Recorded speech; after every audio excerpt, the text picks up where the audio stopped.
Hi, I'm Dr. Jeffrey Demain.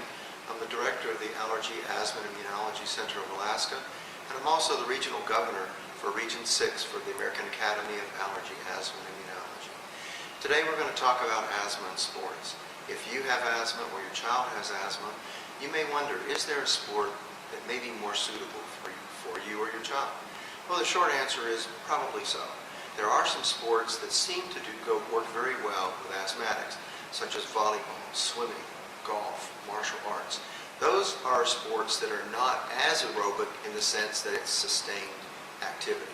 Sports that have sustained activity, such as running or cross-country skiing, are oftentimes more associated with worsening symptoms of asthma. When we look at asthma and we look at sports, we wonder what are the factors that are mainly having the impact here? Well, one is open mouth breathing, and that's open mouth breathing with cool, dry air, much more so than warm and moist air.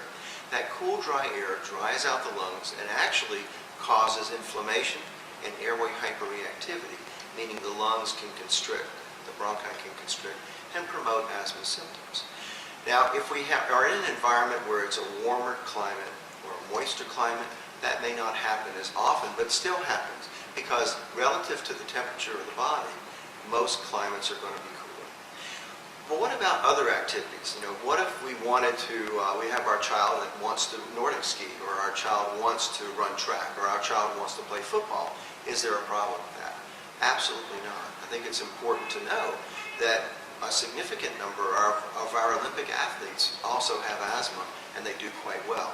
In fact, asthmatics that are in the Olympics medal as often as non-asthmatics. So well-controlled asthma can open the doors to most any sport and any activity with almost no limitation at all.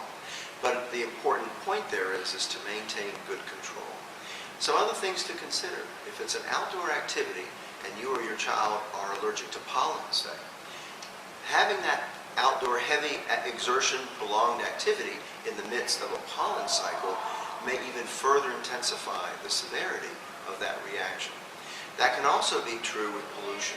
Pollution not only intensifies the event associated with pollen, but pollution itself can increase symptoms related to activity.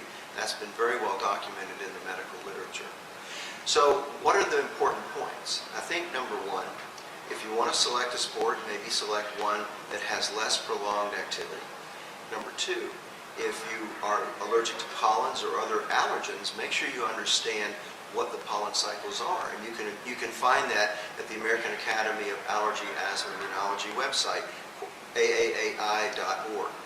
Now, what are some other issues? Probably paramount is maintaining good control of your asthma every day.